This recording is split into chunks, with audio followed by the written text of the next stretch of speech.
සද්ධර්ම සාගරය අමා සදහම් සයුරේ සිහිල්දියෙන් සුවපත් දරුවන් සතු සූවිසි මහා ගුණ බලයෙන් පින්වත් හැම දෙනාටම නිදුක් නිරෝගී සුව දීර්ඝායුෂ ලැබේවා. අද දවසේ අපි මේ සූදානම් වන්නේ සද්ධර්ම සාගර සදහම් කතිකාවත ආරම්භ කරන්නට.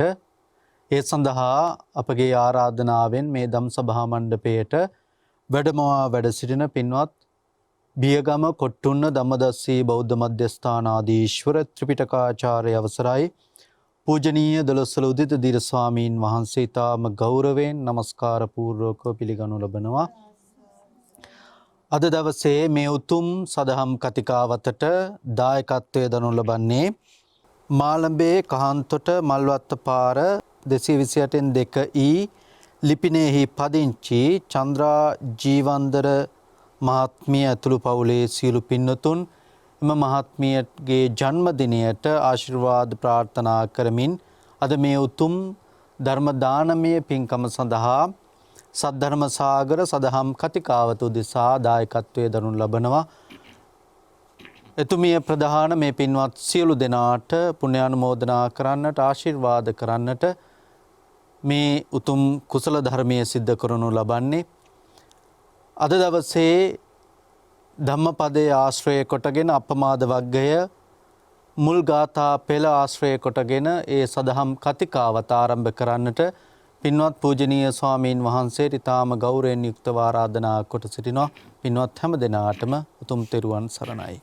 බුද්ධ රත්නය සතු අනන්ත ගුණ බලයෙන් සෑම දෙනාම නිදුක් වෙත්වා නිරෝග වෙත්වා සුවපත් වෙත්වා දිගාසිරි ලබත්වා කියලා පළමුවෙන්ම ආසින්සනය සිදු කරනු ලබනවා. වැඩසටහන මෙහෙයවන විචිත්‍ර ධර්ම කතික අතිපූජනීය දෙල්වල සරණිසරි ස්වාමීන්ද්‍රයන් වහන්සේගෙන් අවසරයි. වාසනාවන්ත කාරුණික සත්පුරුෂ පින්වත්නි,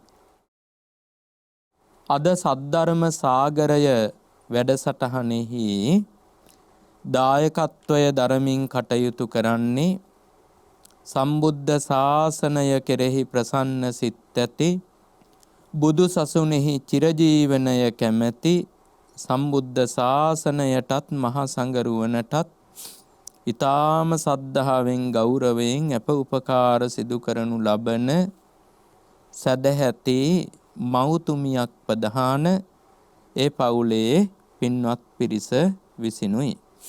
මාළඹේ කහන්තොට මල්වත්ත පාර 228-2 ලිපිනයෙහි චන්ද්‍රා ජීවන්දර මහත්මිය ඇතුළු පවුලේ සත්පුරුෂයන්, විශේෂයෙන් චන්ද්‍රා ජීවන්දර මහත්මියගේ ජන්මදිනය යෙදී තිබෙනවා. එතුමියගේ ජන්මදිනය නිමිත්තෙන් තෙරුවන්ගේ ආශිර්වාදය ප්‍රාර්ථනා කිරීමටයි මේ උදාර ධර්ම දානමය පින්කම සිදු කරනු ලබන්නේ. එතුමිය මීට පෙරත් බෞද්ධ මාධ්‍ය ජාලය ආශ්‍රය කරගෙන අපේ නායක ස්වාමින් වහන්සේ වැඩ සිටින කාලේ ඉඳන්ම බොහෝ පින්කම් වලට දායකත්වයේ දරපු ධර්ම දේශනා, ඒ වගේම ධාතු පූජා, කිරිපිඬු දාන පූජා, ඖෂධ පූජා ආදී මේ බොහෝ දේවල් වලට දායකත්වයේ දරලා කටයුතු කරපු බොහොම පින්වන්ත මෞතුමියක්,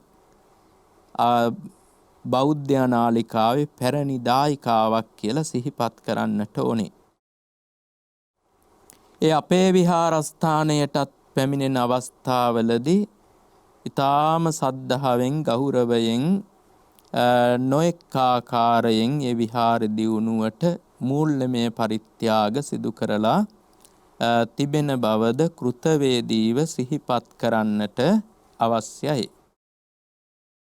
දැන් අපි සූදානම් වෙන්නේ අපේ දහම් කතිකාවතට අවධානය යොමු කිරීමට. අපි මේ දවස්වල කතා කරන්නේ ධම්මපදයේ අප්පමාද වර්ගයේ පළවෙනි ගාථාව පිළිබඳව. මං හිතන්නේ හැමෝම දන්නවා පළවෙනි ගාථාව. අප්පමාදෝ අමත පදං පමාදෝ මච්චුනෝ පදං අප්පමත්තාන මීයන්ති යේ පමත්තා යතා මතා කියලා පළවෙනි ගාථාවේ සඳහන් වෙන්නේ. ඒකෙන් අපි පැහැදිලි කරලා දෙන්නේ මේ අප්පමාදෝ අමත පදං කියන වචන දෙක තමයි පැහැදිලි කරලා දෙන්නේ අද. අප්‍රමාදය නිවනට මගය කියන මේ වචනය. ඇත්තටම අප්‍රමාදය කියලා බුද්ධ ශාසනය හඳුන්වන්නේ සති නැමැති චෛතසිකය. චෛතසිකය කිව්වහම ගැඹුරු වචනයක් කියලා හිතෙන්න පුළුවන්. චෛතසික කියන වචනේට පාලියෙන් කියන්නේ චේතසික කියලා. සංස්කෘතෙන් තමයි ඔය චෛතසික කියලා කියන්නේ. චෛතසික කියන්නේ සිතුවිල්ල කියන එකයි. ඒක ගැඹුරු අර්ථයක් නෙමෙයි තියෙන අර වචනේ. හුරු නැති ගතියක් විතරයි තියෙන චෛතසික කිව්වහම එක පාරට මේ නම් තේරෙන්නේ නැති දෙයක් වෙන්න ඇති කියලා හිතෙනවා. නමුත් චෛතසික කියන්නේ සිතුවිල්ල. එහෙනම් අප්‍රමාද කියලා කියන්නේ බුද්ධ ශාසනයේ සතිය නැමැති චෛතසිකය. සතිය කියන්නේ මොකක්ද කියලා දන්නවනේ? සිහිය. සිහිය නැමැති සිතුවිල්ලට තමයි බුද්ධ ශාසනයේ අප්‍රමාදය කියලා කියන්නේ. මොකද්ද මේ සිහිය කියන්නේ? දැන් අපි පටන් ගත්ත මේ මොහොතේ ධර්ම දේශනාවක් ශ්‍රවණය කරන්න. පැයකට ආසන්න කාලයක් මේ දේශනාව විකාශනය වෙනවා. පටිගත කරනවා දැන් පසු ඉතින් විකාශනය වෙනවා. දැන් මේ දේශනාව ඔබට පුළුවන් නම් ඔබේ හිත තුල ආසා සිතුවිලි ඇති වෙන්නේ නැතුව හිත දේශනාව තුල රඳව ගන්න පුළුවන් නම්, තරහ සිතුවිලි එන්නේ නැතුව දේශනාව තුල හිත රඳව ගන්න පුළුවන් නම්, නිදිමතක්, කම්මැලිකමක්, අලස බවක් එන්නේ නැතුව ඔබට මේ දේශනාව තුල හිතින් ජීවත් වෙන්න පුළුවන් නම්, ඒ වගේම ඔබේ හිත එහෙ මෙහෙ ගමන් කරන්නේ නැතුව මේ දේශනාව තුල ඒකාත්මීය කරන්න පුළුවන් නම්, මෙන්න මේකට තමයි සිහිය කියලා කියන්නේ. යම් දෙයක් කරනකොට අකුසල් වලට හිත යන්න දෙන්නේ නැතුව ඒ දේ තුල හිත පවත්වා ගැනීම. මේකට තමයි සිහිය කියලා කියන්නේ. මේ සිහිය කියන්නේ අවධානය, හොඳ කල්පනාව කියන එකම නෙමෙයි. දැන් බලන්න අපි බෝම්බයක් හදනවා. පොඩි බෝම්බයක් හැදුවා කියලා හිතමු, අත් බෝම්බයක්. ඉතින් මේක හොඳ කල්පනාවෙන් මේක ඇතුළ සෙට් කරන්න ඕනේ. එහෙම සෙට් කළේ නැත්නම් එහෙම පුපුරන්නේ නැහැ. ඒකටත් හොඳ අවධානයක් ඕනේ. හොරකමක් කරනවා. අහුවෙන්නේ නැතුව හොරකම් කරන්න නම් හොඳ කල්පනාවෙන් කරන්න ඕනේ. සාක්ෂි ඉදිරිපත් ඉතුරු වෙන්නේ නැති වෙන්න, ඇඟිලි සලකුණක්වත් ඉතිරි වෙන්නේ නැති වෙන්න, විද්‍යාත්මක සාක්ෂිත් නැති වෙන්න පිළිවෙලකට කරන්න ඕනේ හොඳ කල්පනාවෙන්. ඕනිම නරක වැඩක් හරියට කරන්න නම් හොඳ කල්පනාවෙන් කරන්න ඕනේ, ප්‍රශ්නයක් නොවෙන්න කරන්න. එතෙන්දෙත් කල්පනාව කියන එක තියෙනවා. නමුත් ඒකට නෙවෙයි මේ සිහිය කියලා කියන්නේ. දැන් අපි හිතමු නෝන මහත්මයා කඩේ යනවා. මහත්තයා කියන එනකොට දුම් බැටි පැකට් එකකුත් අරගෙන එන්න කියලා. ඉතින් නෝනට අමතක වෙනවා. සමහර විට මහත්තයා අහනවා අරක ගෙනාවද? නෝන කියනවා අමතක වුණානේ, බැරි වුණානේ, මතක්ුන්නේ නෑනේ. මහත්තයා මොකද කියන්නේ? තමුසෙට සිහිය නෑනේ. එහෙමනේ කියන්නේ. තමුසෙට සිහිය නෑ. ඉතින් මහත්තයා හිතන්නේ මේ සිහියෙන් මත්ද්‍රව්‍ය ගේන්නත් පුළුවන් කියලා. ඒ සිහියෙන් ඒව කරන්න බෑ, පව් කරන්න බෑ. බුදුදහම උගන්වන සිහිය කුසල් වල විතරයි යෙදෙන්නේ. අර මේ නිකන් කල්පනාව, අවධානය, සැලකිල්ලෙන් යමක් කිරීම ඒකට නෙවෙයි, ඒකට විතරක්ම නෙවෙයි මේ සිහිය කියලා කියන්නේ. මේ සිහිය කියන්නෙම ලෝභයෙන් දෙන්න නැතුව හිත රැක ගැනීම, දේශයෙන් දෙන්න නැතුව හිත රැක ගැනීම, මෝහයෙන් දෙන්න නැතුව හිත රැක ගැනීම, මත් වෙන්න නැතුව හිත රැක ගැනීම. බලන්න ඒක බුදුරජාණන් වහන්සේ කියපු ලස්සන. උන්වහන්සේ මෙහෙම කියනවා.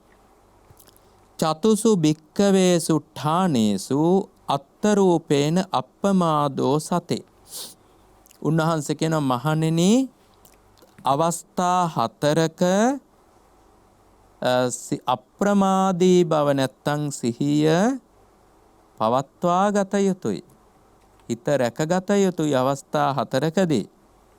මොනවද ඒ අවස්ථා 4? උන්වහන්සේම කියනවා මේ ලෝකයේ තියෙනවා සිත ඇලෙන දේවල්, ආස කරන දේවල් තියෙනවා. නමුත් ඒවා Tamanට අයිති ඒවා නෙමෙයි. අන්න අපි සිහිය රැක ගන්න ඕනි ඒවැයි සිත ඇලෙන්නේ නැති වෙන්න. හිතන්න ඕනිලු මා මේ රජනීයේසු ධම්මේසු චිත්තං රජ්ජේ. මාගේ සිත ඇලිය යුතු දේවල් කෙරෙහි නොඇලේවා කියලා සිහිය පවත්වා ගන්න ඕනේ. දැන් බලන්න අපි මේ වැඩසටහන ඉවරලා ගෙදරට යනවා. යනකොට මගදී අපි ආස කරන භෞතික දේවල් කොච්චර දකින්න ලැබෙනවද? සමහර විට ගෙවල්, ඉඩම්, වාහන, නොයෙක් දේවල්, ඇඳුම් පැළඳුම්, වෙළඳ ව්‍යාපාර. ඒ වගේම අපි සමහර විට ගෙදරට යනකොට සජීවී දේවල් කොච්චර දකින්න ලැබෙනවද? අපි ආස කරන සජීවී දේවල්, ස්ත්‍රී, පුරුෂයන්, ඒ වගේ ඒවා. අන්න අපි සිහියෙන් ඉන්නවා නම්, සිහියෙන් ඉන්නවා කියන්නේ මොකද්ද? මේ ඇලිය යුතු ධර්මයන්හි තමන් හිතන්න ඕනි ඇලිය යුතු දේවල් තුල මගේ සිත නොඇලේවා. හිත පවත්ව ගන්න ඕනි ඒවා ඇලෙන්නේ නැති වෙන විදිහට. ඒකට තමයි සිහිය කියලා කියන්නේ. මොකද ඒවා ඇලුනා කියලා ඇති වැඩකුත් නෑනේ. ආසාවක් හටගත්තා, නැති වෙලා ගියා. ගෙදරට ගියාට පස්සේ මතකවත් නෑනේ ආස කරපු දේවල් ටික. ඒවා දියේ ඇඳි ඉරක් වගේ එවෙලෙ හටගත්තා, එවෙලෙ නැති වෙලා ගියානේ. ඉතින් අන්න ඒකට තමයි සිහිය කියන්නේ. හරි අමාරු එකක්. පුළුවන් නම් සිහිය පවත්වා ගැනීම කියන්නේ ඒක. ඊළඟට උන්වහන්සේ කියනවා සිත දූෂිත වෙන අරමුණු තියෙනවා. දූෂිත වෙනවා කියන්නේ හිත තුල තරහක් ඇති වෙන, වෛරයක් ඇති වෙන, කෝපයක් ඇති වෙන, පලිගණ්ඩ හිතෙන, ගහන්න, බනින්න, රවන්න, ඔරවන්න හිතෙන. ඔන්න ඔය වගේ නොයෙක් දේශ සහගත දේවල් තියෙනවා. තරහ උපදින්න හේතු වෙන දේවල් තියෙනවා. ඒව දකින්නකොටම හිතන්න ඕනි, ඒව ඇහෙනකොට හෝ දකින්නකොට හෝ ආග්‍රහණය වෙනකොට Taman සිහිය පිහිටුවා ගන්න ඕනි. හිත දූෂිත වෙන අරමුණු නිසා මාගේ සිත දූෂිත නොවේවා කියලා.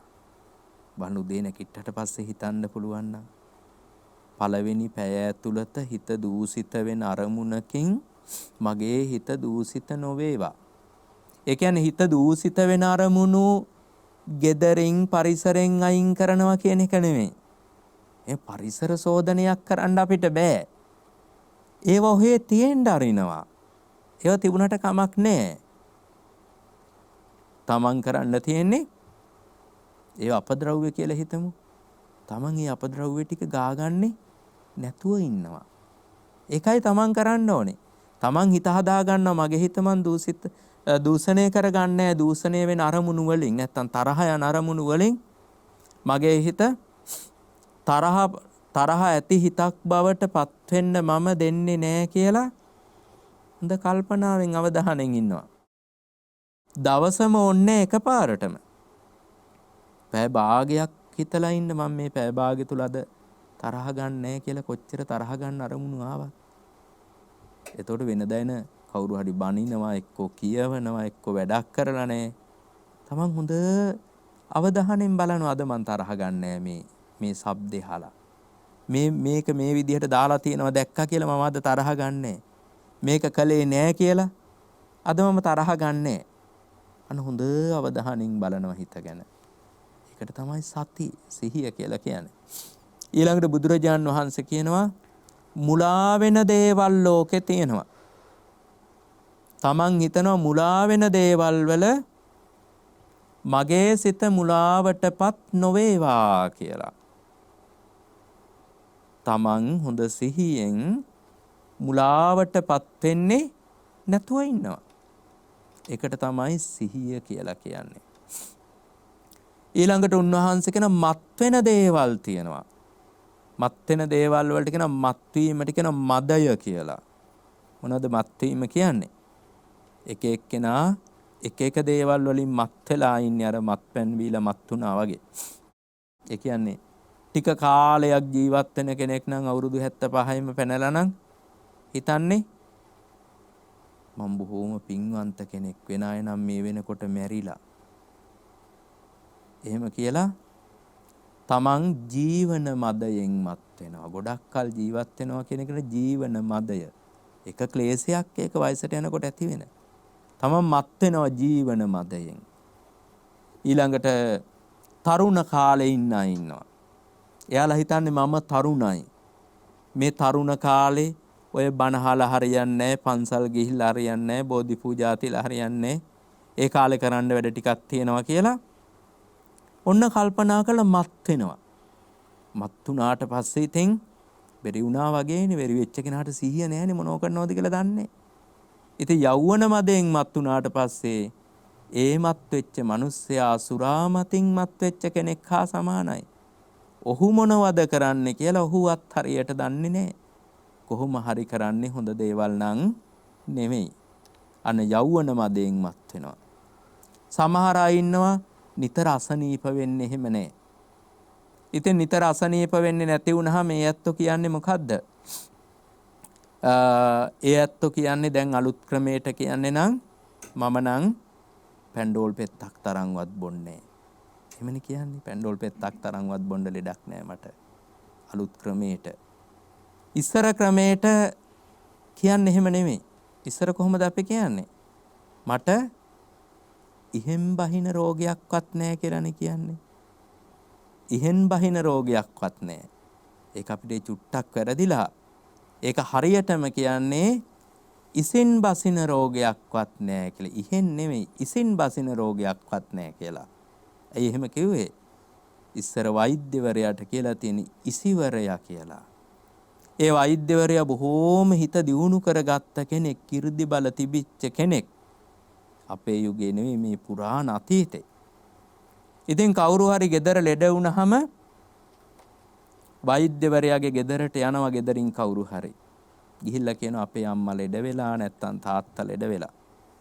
වෛද්‍යවරයා කියනවා හා ඔහේ යන්න හිමින් සැරේ මං එන්නම් කලමනා ටිකක් අරගෙන කියලා. ඉතින් අවශ්‍ය බෙහෙත් ඒත් කලමනා ටික අරගෙන වෛද්‍යවරයා අහසින් වැඩම කරන්නේ. වැඩම කරලා අර ගෙදරට බහිනවා. ගේ ළඟින් බිමට බහිනවා. ඒකයි කියන්නේ ඉසින් බසින රෝගයක්වත් නැහැ. ඉසිවරේක් ඇවිල්ලා වෙදකම් කරන්න තරම් මට ලෙඩක් නැහැ. කෙටියෙන් කියන්නේ මොකද්ද?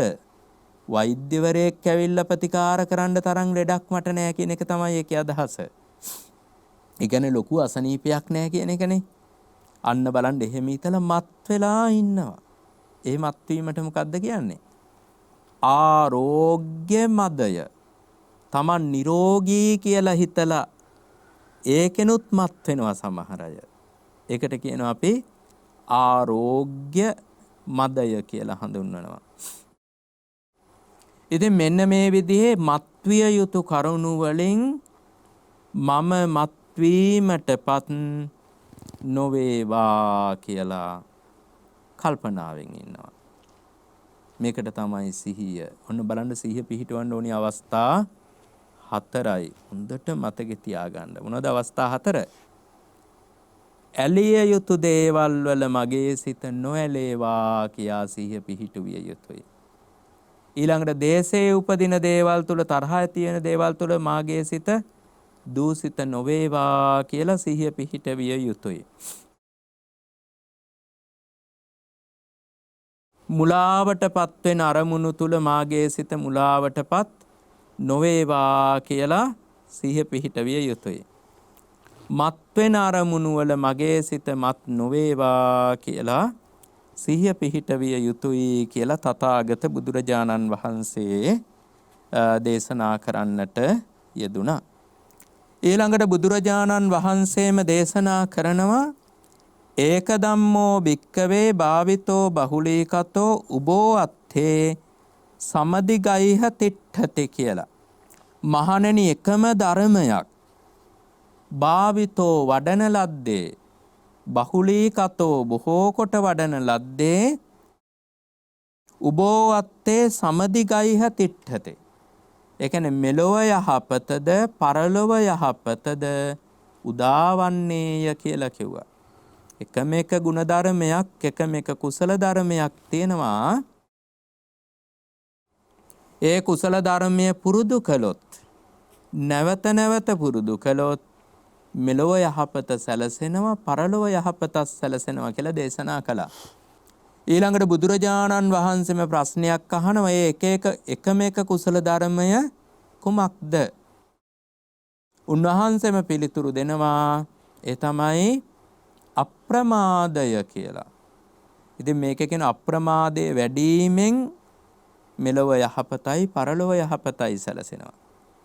වඩනවා කියුවාම කෙනෙකුට හිතෙන්න පුළුවන් එහෙනම් අප්‍රමාදය වඩන්න ක්‍රමයක් තියෙනවද? නැත්නම් අප්‍රමාදය වඩන්න අප්‍රමාද භාවනාවක් එහෙම තියෙනවාද කියලා හිතෙන්න පුළුවන්. මේ මගේ අදහස් නෙවෙයි. ඒ කාලේ ත්‍රිපිටකේ ඒ බුද්ධ දේශනා කරන කාලේ උන්වහන්සේ මිනිස්සුන්ට ඇතිවෙච්ච අදහස්.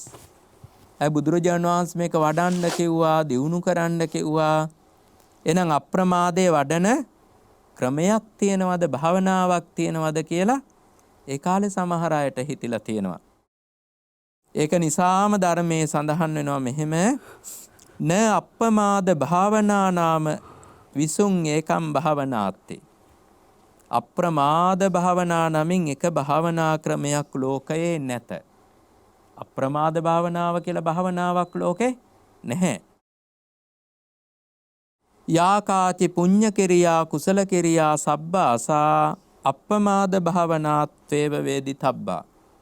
ඊළඟට කියනවා යම්තාක් කුසල් තියෙනවා නම් මේ ලෝකය තුල, යම්තාක් පින් තියෙනවා නම් මේ ලෝකය තුල, පුණ්‍ය ක්‍රියා කුසල ක්‍රියා තියෙනවා නම් යම්තාක් ඒ සියල්ලම අප්‍රමාද භාවනාවයි කියලා දත යුතුයි. හොඳට මතක තියාගන්න. අප්‍රමාදය වඩනවා කියන්නේ මොකද්ද? යම් පිනක් කරනවා නම් ඒ තමයි අප්‍රමාදය වැඩිම. යම් කුසලයක් කරනවා නම් ඒ තමයි අප්‍රමාදය වැඩිම. ඒ කියන්නේ හැම පිනක් තුලම හැම කුසලයක් තුලම අප්‍රමාදය කියන එක වැඩෙනවා. වැඩෙනවා කියන්නේ සිහියනේ. පින කුසලය කියන්නේ දෙකම සිහියත් එක්කනේ පවතින්නේ. ඉතින් ඒක නිසා ඒක තුල අප්‍රමාදය වැඩෙනවා කියලා තථාගතයන් වහන්සේගේ ධර්මයේ උගන්වනු ලබනවා. ඊළඟට කියනවා විශේෂයෙන් කිව්වොත් එහෙම වට්ටෝපනිස්සයන් සරණාගමනං. විශේෂයෙන් කිව්වොත් එහෙම මෙන්න මෙහෙම සඳහන් කරලා තියෙනවා. විවට්ටෝපනිස්සයන් සරණාගමනං. ඒ කියන්නේ සංසාර දුකින් නිදහස් වෙන්න හේතු වෙන සරණාගමනය. සරණාගමනය කියන්නේ බුද්ධ ධම්ම සංඝ කියන තෙරුවන් සරණ යාම. ඒකත් අප්‍රමාදයට අයිති වෙනවා. අපි තෙරුවන් සරණ යන එක නම් සමහර විට අප්‍රමාදයට අයිති වෙන්නේ නැතුව ඇති. ඇයි ඒ? අපි සිහියෙන් තෙරුවන් සරණ යනවා නෙවෙයිනේ. ඒක නිකම් මේ චාරිත්‍රයක් වගේ. නමස්කාරය කියන්නේ කිව්වහම නමස්කාරය කියනවා. තිසරණය කියවන විට අපිත් තිසරණය කියනවා. එහෙම නැතුව 99.9%ටම මං හිතන්නේ හොඳ අවද් සිහියක් පිහිටන්න නැතුව ඇති තෙරුවන් සරණ යන වෙලාවේ. තෙරුවන් සරණ යන වෙලාවේ හොඳට සිහිය පිහිටියොත් අප්‍රමාණ කුසලයක් රැස් වෙනවා මේ මොහොතේ. ඒ රැස් වෙන කුසලය මරණාසන්න මොහොතක සිහියට આવොත් ඒකාන්ත කොට සුගති ඉපදෙනවා. මොකද මේ සාංගික දානයක් දෙනවට වඩා පිනක් ලැබෙනවා සිහියෙන් තෙරුවන් සරණ යාමෙන්. අපි යන විදිහට තෙරුවන් සරණ යාමෙන් නෙවෙයි. අපි ඔහේ නිකන් කියවනවා විතරනේ බුද්ධං සරණං ගච්ඡාමි තේරුමක්වත් දන්නෙත් නෑ, තේරෙන්නෙත් නෑ, හිතන්නෙත් නෑ. අපිට ඒක දැනගන්න උවමනාවකුත් නෑනේ ඇත්තටම කිව්වොත් එහෙම. අන්න ඒක නිසා සසරින් එතර වෙන්න තෙරුවන් සරණ යනවා නම් හොඳ සිහියෙන් ඒක අප්‍රමාදයේ වැඩිමක් කියලා දේශනා කළා. ඒ වගේම තමයි එතනින් නවතින්නේ නැතුව යම් කෙනෙක්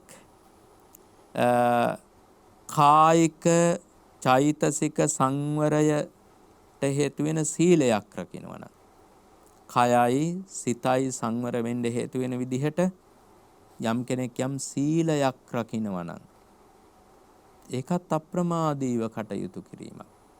බොහෝ දෙනෙක් සීලය සමාදන් වෙනවා. ඒ සමාදන් වෙන්නේ සිහියෙන් කල්පනාවෙන් නෙමෙයි. තේරුම නම් හොඳට දන්නවා. පාණාතිපාතා කියනකොටම දන්නවා මොකද්ද තේරුම. අදින්නාදානා කියනකොට දන්නවා. කාමේසු මිච්ඡාචාරා කියනකොට දන්නවා. නමුත් ඒක සිහියෙන් සමාදන් වෙනවද? නෑ. බලන දේශපාලන මීටිමක් ගත්තත් කියන තරමක් කියන්නේ බොරුනේ. ඒක පටන් ගන්නෙත් මුසාවාදා වේරමණී කියලානේ. ඒකෙන්ම පේනවනේ කිසිම සිහියකින් කිසිම අවධානයකින් කරන වැඩක් නෙමෙයි. මේක නිකන් අර චාරිත්‍රයක් වගේ උදේ නැගිට්ටාම කට හොදලා දාන්නේ. අන්න ඒ වගේ චාරිත්‍රයක් විදිහට වගේ කරන්නේ. නමුත් හොඳ සිහියෙන් සීලයක් සමාදන් වෙන්න පුළුවන් නම් අන්න ඒ වෙලාවේ තමයි අප්‍රමාදයේ වඩන මොහොත කියලා කියන්නේ. හොඳ සිහියෙන් සමාදන් වුණොත් හොඳ අවධානයෙන් ඉන්නවා Taman. ප්‍රාණඝාතයෙන් වැළකීලා ඉන්න ඕනේ. හොරකම ආරක්ෂා කරගන්න ඕනේ. කාමමිත්‍යාචාරය දෙන්නේ නැති වෙන්න ඕනේ. හොඳ කල්පනාවෙන් කතා කරන්න ඕනේ. බොරු කියන්නේ මම දැන්. මත්පැන් බොන්නේ කොච්චර ආසිතුණත් මගේ හිත මම පාලනය කරගන්නවා. ඒකනේ සිහිය කියන්නේ. Tamanගේ හිත හොඳට ආරක්ෂා කරගන්නවා සීලය සමාදන් වෙලා. හැමදාම බැයි නම් අඩු ගානේ මං දවස් 3ක් පන්සිල් රකින්නවා කියලා හිතලා දවස් 3ක් සිහියෙන් ආරක්ෂා කරගත්තොත් මధుරයකටවත් ගහන්න නැතුව ඒ තමයි සිහිය. දවස් 3 පුළුවන් වුණොත් මම දවස් 7ක් රකින්නවා.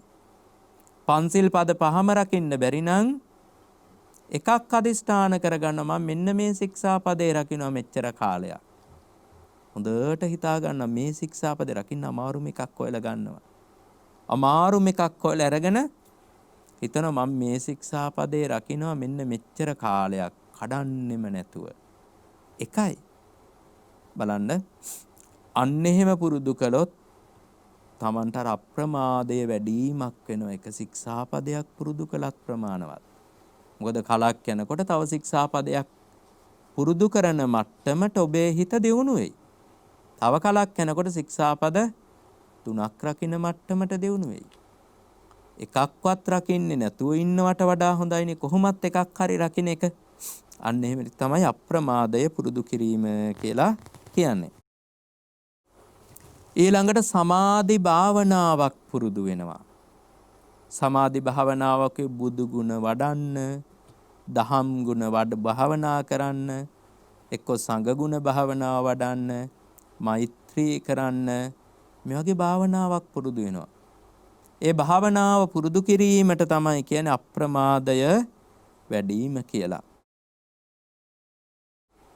ඒ වගේම විදර්ශනා භාවනාවක් පුරුදු වෙනවා. විදර්ශනා භාවනාවට කියන පඤ්ඤා භාවනා කියලා. පඤ්ඤා භාවනා කියන අනිත්‍ය දුක්ඛ අනාත්ම පිළිබඳව විමසන ත්‍රිලක්ෂණය විමසන භාවනා ක්‍රමයක් පුරුදු වෙනවා. ඒක තුල ඒක පුරුදු කිරීම තමයි මේ අප්‍රමාදය වැඩිම කියලා සම්බුද්ධ ශාසනය තුල පැහැදිලි කරලා දෙන්නේ. ඉතින් අන්තිමට කියන මේ තමයි අප්‍රමාදය. දැන් අප්‍රමාදෝ කියවනේ අප්‍රමාදය. අමත පදං නිවනට මගය. අමත කියලා කියන්නේ නිවනට කියන නමක්. ඇයි නිවනට අමත කියලා කියන්නේ? නිවනටපත් වූ කෙනා නිවනටපත් වුණොත් යම් කෙනෙක් න ජීයති දිරන්නේ නැත. නිවන කියන්නේ දිරන්නේ නැති එකක්. න මීයති මිය යන්නේ නැත.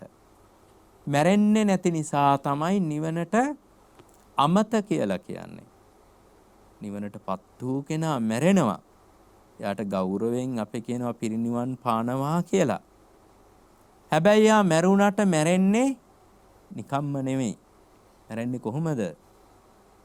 මරණය මරාගෙන මැරෙන්නේ යා.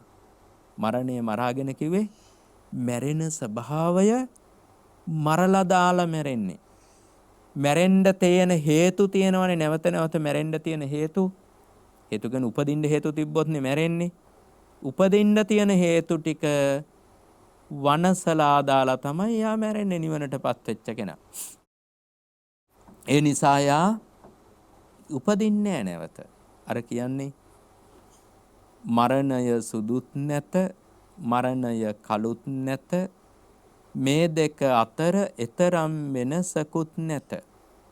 ඒ කියන්නේ මරණය සුදුත් නැත කියන්නේ මැරිලා හිටන් දිව්‍ය ලෝකෙ ඉපදෙනවා කියලා හරියටම කියන්න බෑ. මරණය කළුත් නැත. මැරිලා අපායමයි ඉපදෙන්නේ කියලා අනිවාර්ය කරලා කියන්නත් බෑ. මේ දෙක අතර එතරම් වෙනසකුත් නැත. මේ දෙකේ ඉපදුනා කියලා ලොකු වෙනසකුත් නැහැ. මොකද දිව්‍ය ලෝකේ සදාකාලිකත් නැහැ. අපාය සදාකාලිකත් නැහැ. ඒකින් නෑ මේකට එනවා, මේකින් නෑ ඒකට යනවා. ලොකු වෙනසකුත් නැහැ.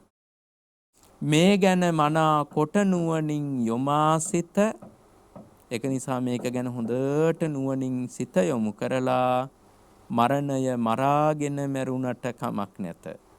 මැරෙන්න ඕනි නම් මරණය මරාගෙන මැරෙන්න කියලා කියනවා. මැරෙන ස්වභාවයත් මරලා දාලා මැරෙන්න රහත් වෙන්න කියලා කියන්නේ. ඉතින් ඒක නිසා නොමැරෙන ස්වභාවය නිසා තමයි නිවනට කියන්නේ අපි අමත කියලා නිවන හඳුන්වනවා. ඒ වගේම නිවනේ ඉපදීමක් නැත, පැවතීමක් නැත, වෙනසීමක් නැත. එම නිසාම නිවනේ උපදින්නේ නෑ නිවනටපත් වූ කෙනා. වයසට යන්නේ නෑ, මිය යන්නේ නෑ. එම නිසා අමත කියලා නිවන හඳුන්වනවා. ඒ අමතම් පදං කිව්වේ නිවනට මාවත, නිවනට මාර්ගය තමයි අප්‍රමාදය, නැත්නම් අප්‍රමාදීව කුසල ධර්ම රැස් කිරීම කියලා.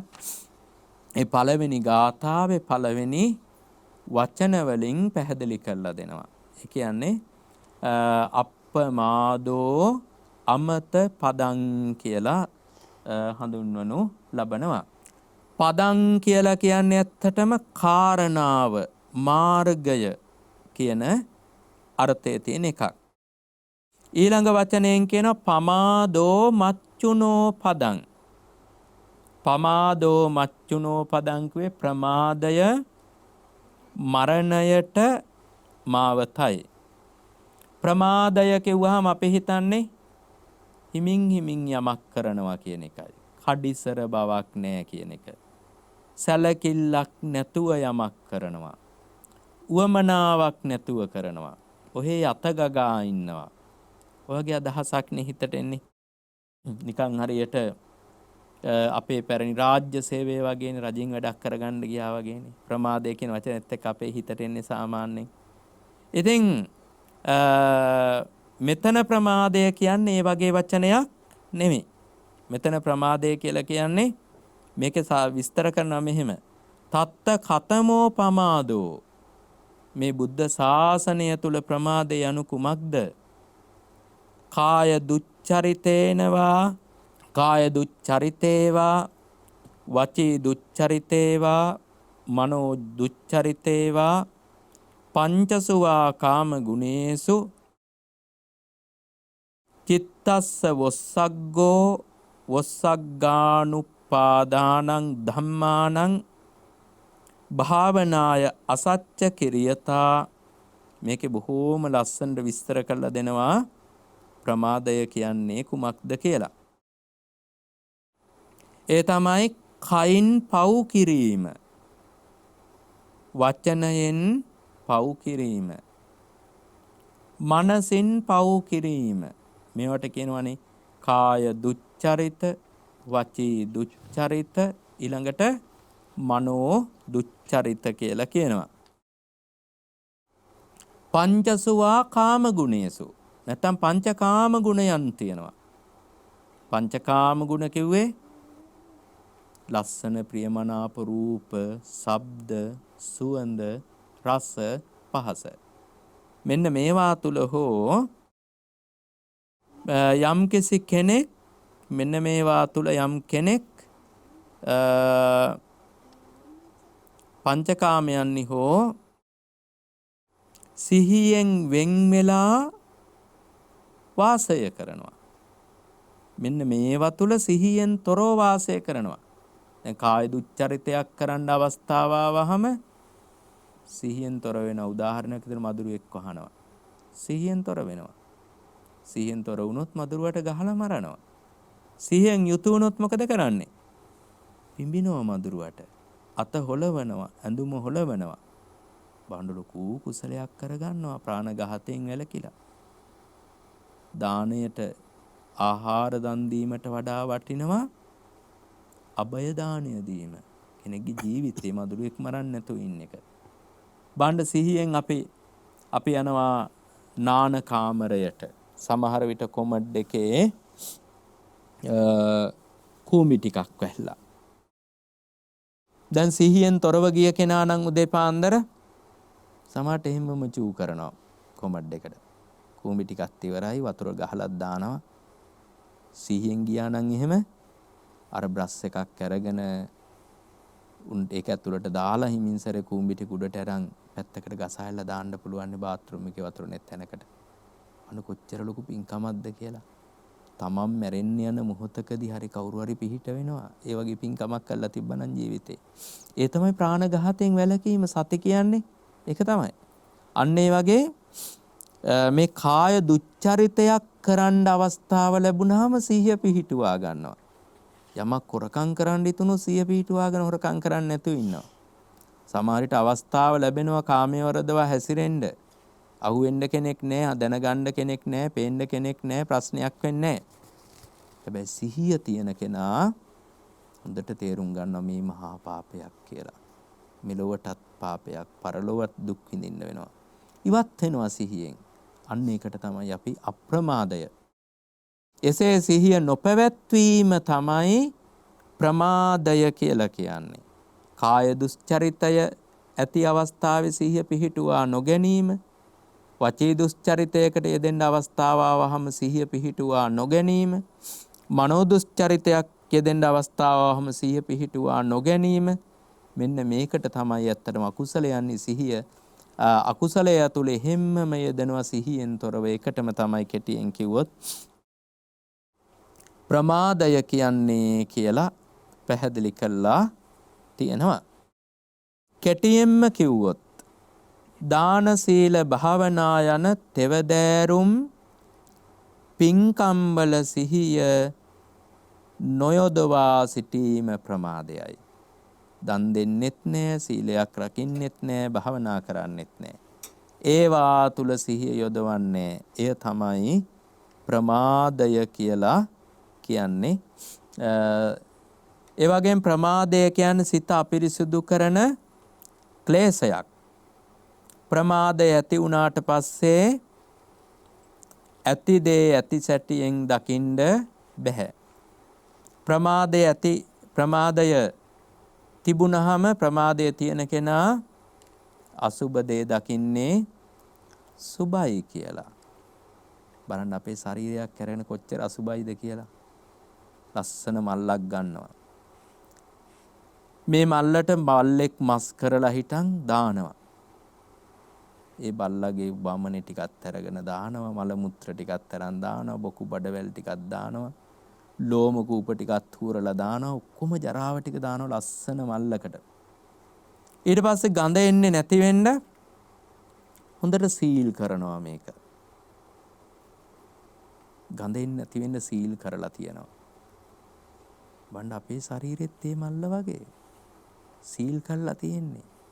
මේ බඩවැලෙන් ගඳ එන්නේ නැති වෙන උඩ හරිය අන්තිම හරිය මොනවද තියෙන්නේ? සෙම තියෙන්නේ බඩවැලේ අන්තිම හරිය. ඒකට සිංහලෙන් කියන්නේ සෙම්හාසය කියලා බඩවැලේ උඩ කොටසට. මැද හරිය ආමාශය දිරවමින් පවතින ආහාර. අග හරිය ප්‍රක්වාසය. ඒ කියන්නේ දිරලා මල ද්‍රව්‍ය බවට පත් වෙච්ච දේවල් අග තැම්පත් වෙලා තියෙන්නේ.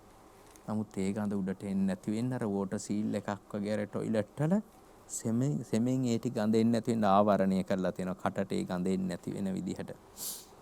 ඒ වගේ තමයි අපේ ශරීරෙ මේ සීල් කරලා තියෙන ජරා ගොඩක් දාපු ලස්සන බෑග් එකක් වගේ. අපේ ශරීරේ ස්වභාවය. ඒක අසුභයි. ඒ වුණාට අපිට පේන්නේ සුභයි කියලා. ඔන්න සිහියෙන් තොරව ඉන්නකොට අසුභ දේ සුභයි කියලා පේනවා. ලෝකේ තියෙන දුක් සහගත දේවල් සැපයි කියලා පේනවා සිහියෙන් තොරව ඉන්නකොට. ඒ වගේම ලෝකේ තියෙන තමන් කැමති විදිහට පවත්වන්න බැරි දේවල් අනාත්ම දේවල් ආත්මයි කියලා හිතෙනවා සිහියෙන් තොරව ඉන්නකොට. අනිත්‍ය දේවල් නිට්ටයයි කියලා හිතෙනවා සිහියෙන් තොරව ඉන්නකොට. අර සීවලී කුමාරයා ගැන ඔබ අහලා තියෙනවා, සීවලී මහරහතන් වහන්සේ ගැන. ඉතින් සීවලී මහරහතන් වහන්සේගේ ෆොටෝ එකකුත් ඉස්සර ගහන්නේ අපේ ගෙවල් වල. සීවලී මහරහතන් වහන්සේගේ ෆොටෝ එකක් ගහනවා. ගහන්නේ කොහොමද? ගෙට ඇතුල් වෙනකොට ඉස්සෙල්ලාම පේන්න ගහන්නේ. දැන් දන්නේ නැතුව ගහන්නේ. ගෙට ඇතුල් වෙලා ආපහු හැරිලා බලන්න ඕන උළුස්ස උඩ බලන්න. දැන් අන උළුස්ස උඩින්නේ. ගෙට ඇතුල් වෙලා ආපහු හැරිලා බලන්න ඕනි අරක ගහලා තියෙනවද කියලා. එහෙම නෙවෙයි, ඉස්සර ගහන්නේ ගෙට ඇතුල් වෙනකොටම සීවලී මහරහතන් වහන්සේගේ ෆොටෝ එක පේන්න. මොකටද ගහන්නේ? ඉස්සෙල්ලා රජිනගේ ෆොටෝ එක ගහලා තියන්න ඕනි සුද්දන්ගේ කාලේ. ඉතින් වාරියපොළ සුමංගල නායක හාමුදුරුවෝ මේ රජිනගේ ෆොටෝ එක ගහන එක නවත්තන්න ඕනි හන්දා උන්වහන්සේ කිව්වා සීවලී මහරහතන් වහන්සේගේ ෆොටෝ එක ගැහුවොත් ගේ ඉස්සරහා පේනකොටම ඕනි තරම් සල්ලි ලැබෙනවා, ව්‍යාපාර දියුණු වෙනවා, පුළුවන් නම් පෑන් එකකුත් තියන්න කියලා කිව්වා. ඊට පස්සේ තමයි මිනිස්සු සීවලී මහරහතන් වහන්සේගේ ෆොටෝ එක ගහන්න ගත්තේ. රජිනගේ ෆොටෝ එක ඉතින් පේනකොටම ගහන්න බෑනේ දෙකක් එකට. ඉතින් රජිනගේ ෆොටෝ එක නිකම්ම මුල්ලට විසි වෙලා ගියා. ඒ කාලේ රජිනගේ ෆොටෝ එකනේ ගහලා තියෙන්නේ. එලිසබෙත් රජිනගේ ෆොටෝ එකනේ. ඒක නිකම්ම මුල්ලකට විසි වෙලා ගියා. ඒකයින් කරන්න තමයි සුමංගල නායක හාමුදුරුවෝ ගෙනාවේ සීවලී මහරහතන් වහන්සේගේ ෆොටෝ එක. හඳුන්වලා දුන්නේ. උන්වහන්සේ දූරදර්ශීව කල්පනා කළා මේකට මොකද්ද කරන්නේ කියලා හිතලා. මේක රැක ගන්න මොකක් හරි කරන්න ඕනේ. මොකද බුදුරජාන් වහන්සේව ගණ්ඩත් බෑ. එතකොට නිකන් ගහුරයක් වගේනේ රජින අයින් කරන බුදුරජාන් වහන්සේ දුවා කිව්වහම සාමාන්‍ය කෙනෙක් කරන් හරියන්නේත් නෑ. මිනිස්සු අතර ගරු කරන්නේ. උන්වහන්සේ ගොළුවට ආවා සීවලී මහරහතන් වහන්සේ ලාභ ලබන අය අතර අග්‍රයිනේ. මිනිස්සුන්ට මේක කිව්වහම ඉහළින්ම පිළිගන්නේ කියලා. භවභෝග සම්පත් ඉතිරෙනවා කියලා කිව්වහම මේ පිළිමයට පූජා පැවැත්වුවාම. ඉතින් මිනිස්සුත් ඒක පිළිගත්තා. ඒ කාලේ ශාසනික අවශ්‍යතාවයක් මත තමයි ඒක හඳුන්වලා දුන්නේ. අර තිබිච්ච පරගැති මානසිකත්වය නැති කරලා දාන්න අවශ්‍ය නිසා තමයි. ඉතින් කොහොම හරි සීවලී මහරහතන් වහන්සේ ගැන අපි දන්නවා. ඒ සීවලී කුමාරයා ඉපදුන දවසේ ඒ සීවලී කුමාරයා විශේෂ කෙනෙක්. ඉපදිච්ච දවසේ ඉඳන් එයාට කතා කරන්න පුළුවන්කම තිබ්බා. එහෙම අය බොහොම කලාතුරකින් ඉපදිච්ච දවසේ ඉඳන් කතා කරන අය. ඉතින් මේ සීවලී කුමාරයා ඉපදුනාට පස්සේ අම්මයි තාත්තයි දවස් 7ක් දන් දුන්නා. මහා ධනවත් මව්පියන්. දවස් 7ක් දන් දුන්නාම 7 වෙනි දවසේ දාන දීලා ඉවර වෙලා සීවලී කුමාරයාට කිව්වා ස්වාමින් වහන්සේලා ඔක්කොටම වඳින්න බුදුරජාන් වහන්සේගේ ඉඳන් කියලා. මේ සීවලී කුමාරයා ගිහිල්ලා බුදුරජාන් වහන්සේට වැඳ. යට ඇවිදින්න කතා කරන්න ඔක්කොම පුළුවන්. බුදුරජාන් වහන්සේට වැඳා. ඊට පස්සේ ඊළඟට වඳින්නේ සාරිපුත්ත ස්වාමින් වහන්සේට. අග්‍ර ශ්‍රාවක දෙනම ඊළඟට ඉන්නේ. සාරිපුත්ත තෙරුන් වහන්සේට වැඳා. උන්වහන්සේ වුණා බබා කොහොමද සැප සනීප කියලා. කින්තව සුඛ දුක්ඛං ඔබේ සැප සනීප කොහොමද? ඉතින් මේ පුංචි බබා කිව්වා ස්වාමීනි මොන සැපක්ද කියලා. උන්වහන්සේ "ඒයි මොකද්ද ප්‍රශ්නයක්ද? මොකද? මම අවුරුදු 7කුයි මාස 7කුයි දවස් 7ක් හිටියේ නිරයක" කියලා කිව්වා. මේ දරුවා අවුරුදු 7යි මාස 7යි දවස් 7ක් මව් කුසේ හිටියානේ. ඊට වැඩි හිටපු අය වාර්තා වෙලා තියෙනවා මේ මෑත කාලීනව එක දරු ගැබක් සල්ලේ කර්මයක් කරලා ඉවත් කළා. ඒ මව්තුමියගේ දරු ගැබට අවුරුදු 28ක් වෙනවා. ඒ සීවලී කුමාරයා අවුරුදු 7ක් ඉන්නවා කියන ගණන් ගන්න තරම් දෙයක් නෙවෙයි. වෛද්‍යවරු පරීක්ෂා කරලා බැරිම තැන අයින් කළා ඒ දරු ගැබ අන්තිමට. අවුරුදු 28ක් වෙනවා ඒ දරු ගැබට. ඒ විද්‍යාත්මක පරීක්ෂණ පවත්වපු. දැන් අපි හිතන්නේ සීවලී කුමාර අවුරුදු 7ක් ඉන්නේ කොහෙද කියලානේ කතා කරන්නේ. ඉතින් ඒ අපේ තියෙන මෝඩකම. නමුත් ඊට වඩා එහෙම දරු ගැබ් පිළිබඳ වාර්තා වෙලා තියෙන විද්‍යාවෙන්වත් දැනට. ඉතින් කොහොම හරි මොන සැපක්ද අපායකනේ හිටියේ. මහා ලෝදිය තියෙන නිරයක් වගේ නෙමේක කියලා කිව්වා. ඝන අන්ධකාරයි ගඳයි ඉන්න බෑ. ඉතින් ඒ අවස්ථාවේ අම්මා බොහෝම සතුටෙන් බලන් ඉන්නවා මගේ පුතා සාරිපුත්ත තෙරුන් වහන්සේ එක්ක කතා කරනවනේ කියලා. බුදුරජාන් වහන්සේ අම්මගෙන් ඇහුවා මේ සීවලී කුමාරයා වගේ තව පුතෙක් හිටියා නම් හොඳ නැද්ද කියලා. අම්මා කිව්වා එක්කෙනෙක් නෙමෙයි ස්වාමීනි. තව 7 දෙනෙක්වත් හිටියා නම් ඒත් මං කැමතියි කියලා. මේ වගේ ළමයි. බලන්න කොච්චර ආඩම්බරද මට මේ වගේ ළමයි ඉපදිච්ච හැටිම කතා කරනවා. අර අම්මට අවුරුදු 7යි මාස 7යි දවස් 7ක් විඳපු දුක අමතක වුණා. මේක බලාගෙන ඉන්නකොට බුදුරජාණන් වහන්සේ වෙලාවේ සීවලී කුමාරයාගේ අම්මට කිව්වා අසාතං සාත රූපේන පිය රූපේන අප්පියං දුක්ඛං සුකස්ස රූපේන පමත්ත මති වත්තති කියලා. ඒ කියන්නේ සිහියෙන් තොරව ඉන්න කෙනාට අමිහිරි දේ මිහිරියයි වැටහෙන්නේය. දුක් දේවල් සැපයයි වැටහෙන්නේය. අනාත්ම දේවල් ආත්මයයි කියා වැටහෙන්නේය. ඔය තමයි සිහියෙන් තොරව ඉන්නේ කේ ස්වභාවය කියලා කිව්වා. ඒ අම්මා කිව්වා මට නම් තව එක පුතෙක්වත් ඕනේ මට තේරුණා මේ මොකද්ද කියන්නේ කියලා.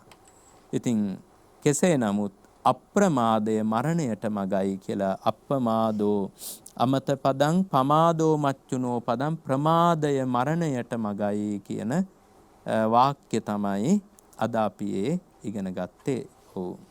සද්ධර්ම සාගර සදහම් කතිකාවතෙන් අපි අද දවසේ සාකච්ඡා කරන්නට යෙදුනේ ධම්මපදයේ අපමාද වර්ගයේ පළමු ගාථා පෙළ ආශ්‍රය කොටගෙන සිහිය පිහිටුවීම සතිමත් බව කියන කාරණාවෙහි තිබෙන වැදගත්කම ඒ කොතරම් දුරට අපේ ජීවිතවලට මෙලොව ජීවිතය සුවපත් කරගන්නට පරලොව ජීවිතය සුවපත් කරගන්නට බෞද්ධයන් විදිහට අපි හැම කෙනෙක්ගේම බලාපොරොත්තු අරමුණ වෙච්ච අනිත්‍ය දුක්ඛ අනාත්ම කියන ත්‍රිලක්ෂණය අවබෝධ කරගන්නා මඟ පිළිවෙත පිළිබඳව දැන කියා ගන්නට අවිදු අඳුරු දුරු කරගන්නටයි මේ සදහම් කතිකාවත අද දවසේ මේ දිගහැරෙන්නට යෙදුනේ.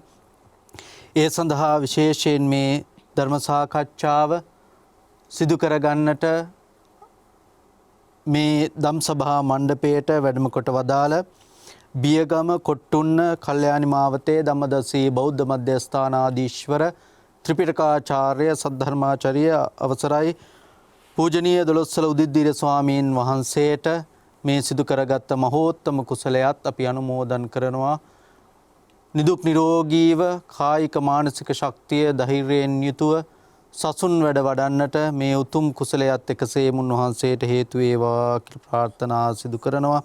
ඒ වගේම විශේෂයෙන් අද දවසේ මේ උතුම් සදහම් කතිකාවත සිදු කරන්නට දායකත්වයේ දරන්නට යෙදුනේ මාලඹේ කහන්තොට මල්වත්ත පාර 228 දෙකෙන් ඊ ලිපිනේ පදිංචි චන්ද්‍රා ජීවන්දර මහත්මිය ඇතුළු පවුලේ පින්නතුන් ඒ චන්ද්‍රා ජීවන්දර මහත්මියගේ ජන්මදිනය සිහිපත් කරගෙන උතුම් නිරෝගී සුවය දිගාසිරි ප්‍රාර්ථනා කරමින් මේ මහෝත්තම ධර්ම දානමය පින්කම සඳහා අද දවසේ දායකත්වයේ දරන්නට යෙදුණා. එතුමිය ප්‍රධාන පින්වත් හැම දෙනාටමත් ආශිර්වාද කරන්නට පුණ්‍යානුමෝදනා කිරීම පිණිස පූජනීය දොළොස්වල උදිද්දීර ස්වාමීන් වහන්සේට ඊටාම ගෞරවයෙන් යුක්තව ආරාධනා කොට සිටිනවා.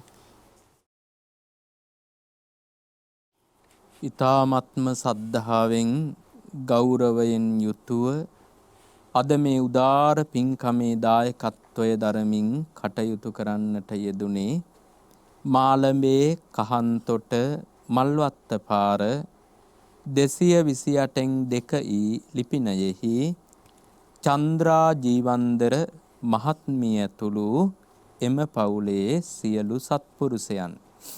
චන්ද්‍රා ජීවන්දර මහත්මියගේ ජන්මදිනය යෙදී තිබෙනවා. එතුමියට ආශිර්වාද කිරීම පිණිසයි මේ උදාර පින්කම. එම මහත්මියත් ඒ වගේ මෙතුමියගේ පුතණුවන් ඒ පවුලේ සත්පුරුෂයන් මේ බෞද්ධයා නාලිකාව ඇසුරු කරගෙනත් බොහෝ පින්කම් වල නිරත වෙලා තිබෙන බව අප මුලිනුත් සඳහන් කළා.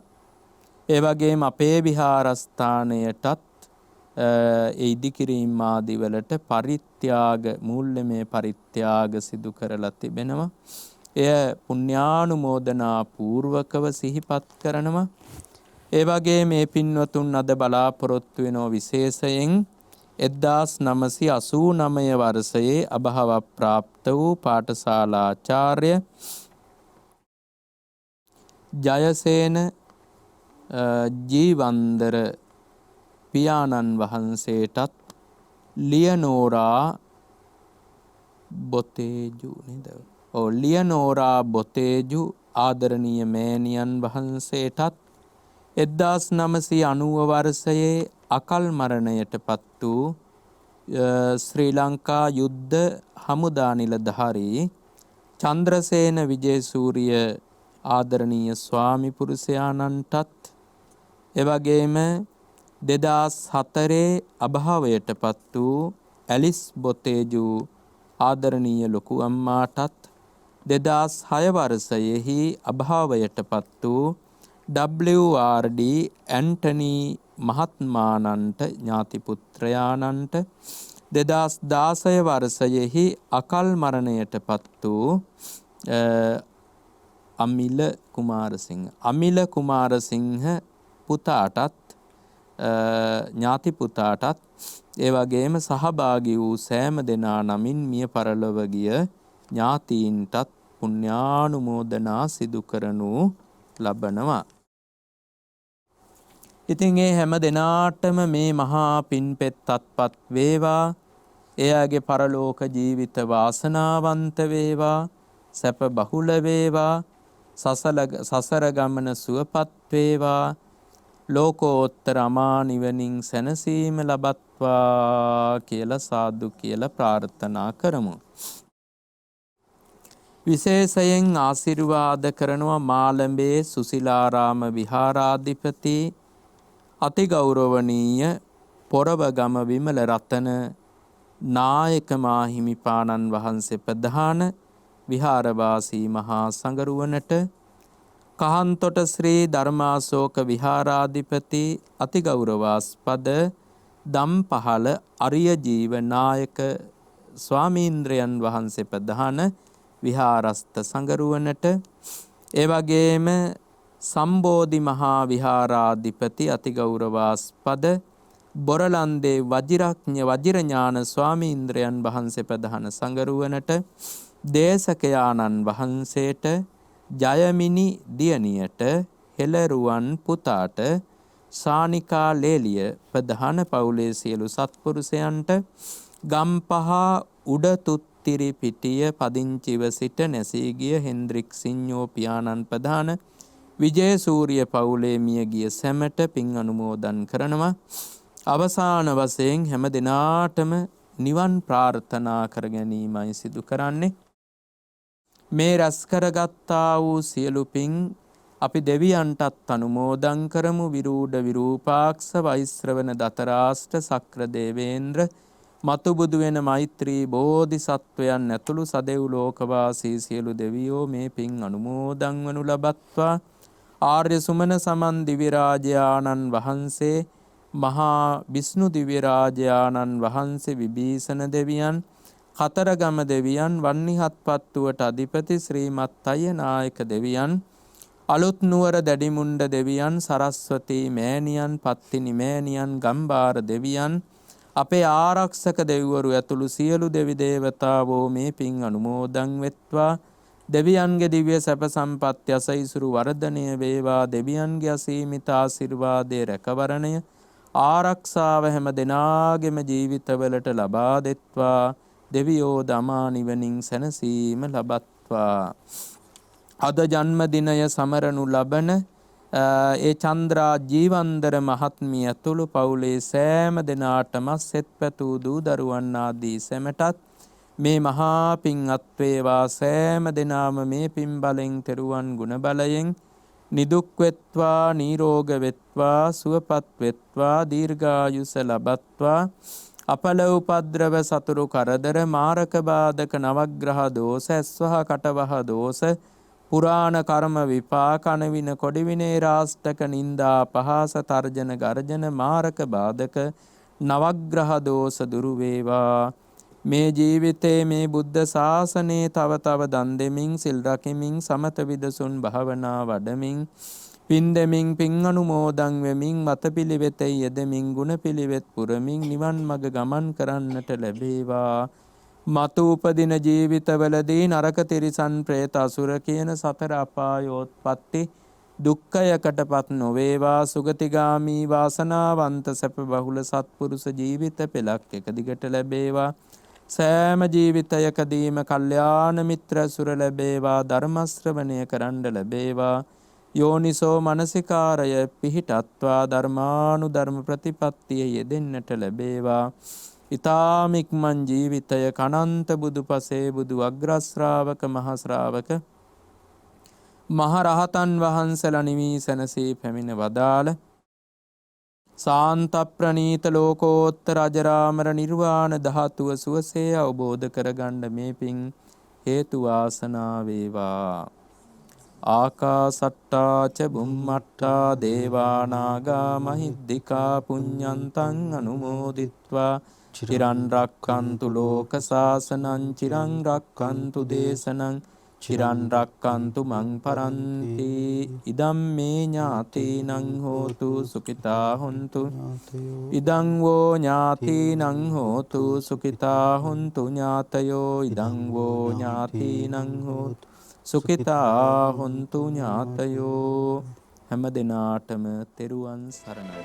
සද්ධර්ම සාගරය අමා සදහම් සයුරේ සිහිල් දියෙන් සුවපත් වන්නට